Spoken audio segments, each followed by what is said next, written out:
Today I'm going to show you how to care for your cutting boards and any wooden utensils that you have in your kitchen.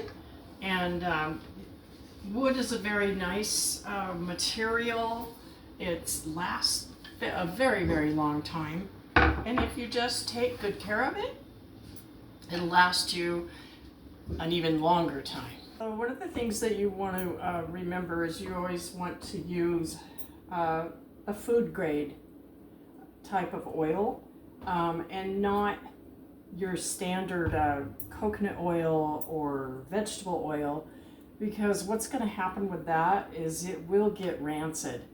And if you've rubbed down your board with it, you store your board away for a while, maybe you don't use it every day, but after a while, the oil will become rancid. It doesn't smell very good if you were to, say, put it on a spoon and it's vegetable oil. And let's say you put this spoon in your drawer and you didn't use it for a while. There would be an odor that probably wouldn't smell very good, and you would know that something wasn't right. So what we're going to do is I have a soft little cloth here. It's just out of my bag of rags I keep for cleaning any type of thing that I need to do, something such as this. So first of all, what we're going to do is we're going to go ahead and, you can also use this for wooden bowls, which I have. Okay, so what we're going to do now is we're going to go ahead and treat the my large cutting board here. It's clean and it's ready to go, and it's very dry. And I just sprinkle a little on the rag, and then I push it around in circles, letting it soak in, and you'll see it really soak into your wood. And this will help, it'll help these last a long time. Plus it makes them look a little bit better, because they can get so dry and so washed out looking. You almost think, oh gosh, I have to go buy a new cutting board, but no, it's not necessary. If it's in good shape, you just want to make sure you get your oil on here. I'm actually going to do a couple drops right on the board, making sure that I rub it in real good. Now, let's do a little comparison. Let's see what we have here. Looks nice, a little shiny. And flip side, not so. And we aren't finished, because now that we've done this just on this side, you also want to go around your edges, and you want to get those, and maybe a little more oil. And I do this about once every 6 months. I don't think it's necessary to do it more than that. Okay. So I've gone around the edges and with the base of it, and now you can see how nice it looks. And it'll stay this way for a while, even through washings, because the wood is soaking up that oil. It's dry, kind of like it gets thirsty. Okay, so once I've done that, I'm going to turn my rag over, and let's give this a little bit of a shake. It's kind of this is our Butcher Block Conditioner. It has mineral oil and natural waxes in it. So we're gonna put a little of this. You will see what a difference this makes. It might be kind of hard to see on the video. But this is already looking really pretty. Okay. And you not only can do the cutting boards, you can do wooden bowls, you can do anything that you have that's wood that you would like to sort of restore the natural wood look, restore the oil, and it's just really nice. Okay, so what we're going to do is we're going to go ahead and give a try on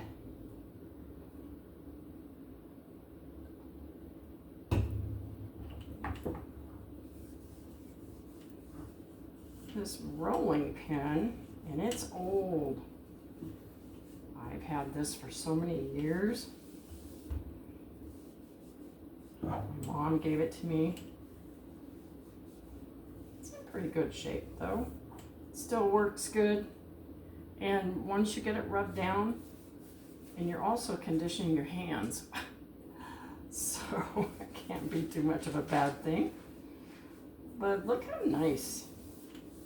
And then when you're completely finished, you can take the dry part of your cloth and just sort of, okay.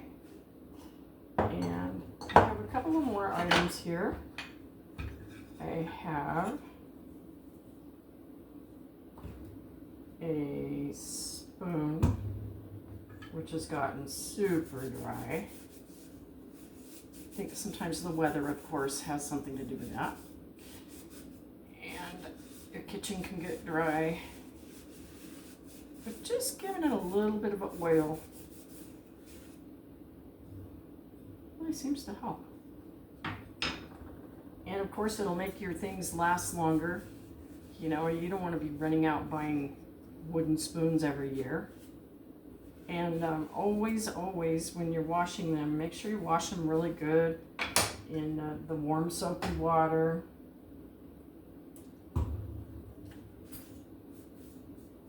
This is one of my favorites. It's just a little, really inexpensive spoon. It does the trick. Okay, so now we've got the spoons, the cutting board, the rolling pin, and we can condition any of these if we'd like. I'm going to go ahead and finish the other side of my cutting board. So go ahead and find the area that had the oil, and we'll just put a little oil. You don't need much. I've had this oil for a while, and the mineral oil doesn't it doesn't go rancid. It doesn't have an odor. Okay, look at that. How nice that is. It's ready for a cooking show. And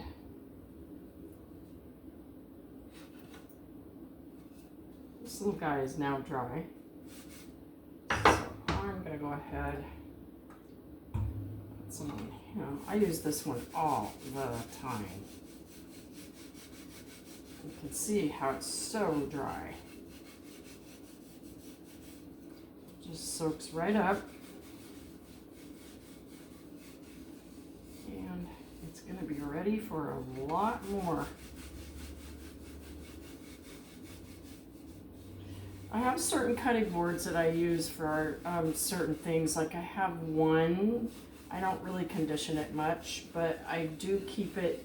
It's a cutting board that is rather big and flat, and I use it only for meat. I was thinking about getting one that's plastic and using that, but I thought, well, I've got this one and I don't use it that much. And let me show you what it looks like. It's just another big flat, and I only use it for meat. I use it for meat that I've cooked, or also if I do use raw meat, I do put something under it, like a piece of parchment paper or something, because I just don't like that getting in my cutting board. So keeping them separate is a good thing. And now that we've got this done,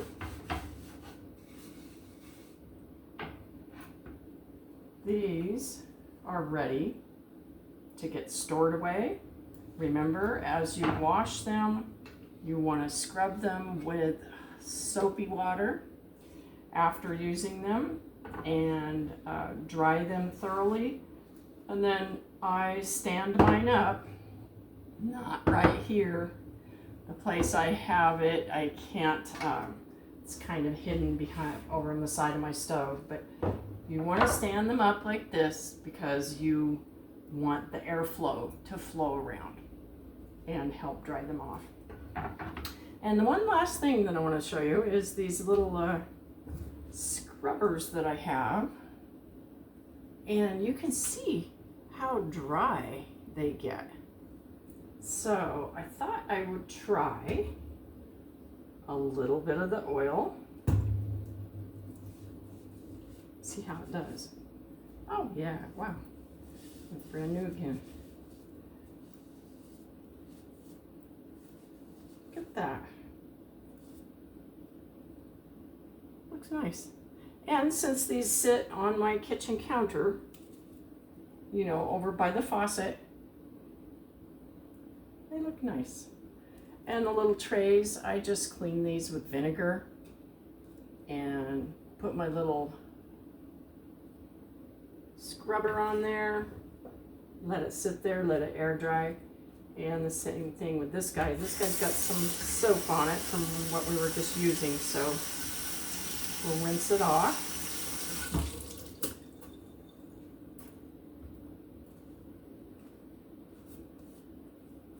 And let's give this one some oil. It's just amazing. It's kind of like your skin. As you know, you get older, your skin gets drier. I suppose I could use this on my skin. Nah, I think I'll stick with what I have. Anyway, this is really nice. Very nice. So we'll put that back there. So now that we've got these, we've got our cutting board oil on here, our mineral oil. And then now what I'm going to do is I'm going to go ahead and put some Butcher Block conditioner. Spot on my rag. Ugh, can't do that with my left hand. And this is rather thick, so you want to just rub it in.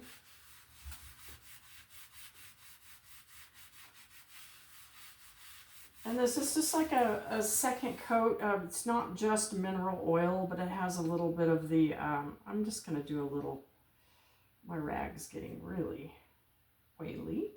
Just a few little drops. And go ahead and rub that in.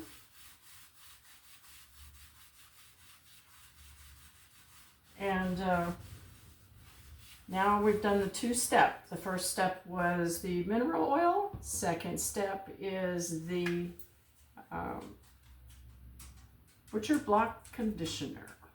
And I believe that we are done with the first two steps.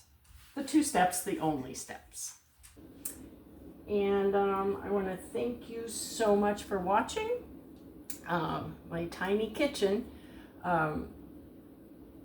It is what it is. You know, you could even clean so many different things. You start looking around your kitchen. You could clean the your cutting block that you store your knives in.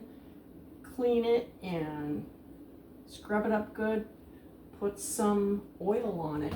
Put some of this cutting board oil. After you're done with that, you'll do Butcher Block conditioner. And it works pretty good. Anyway, I want to thank you for stopping by. And until next time, this is Linda with the Many Things. Please subscribe. Thank you. Bye-bye.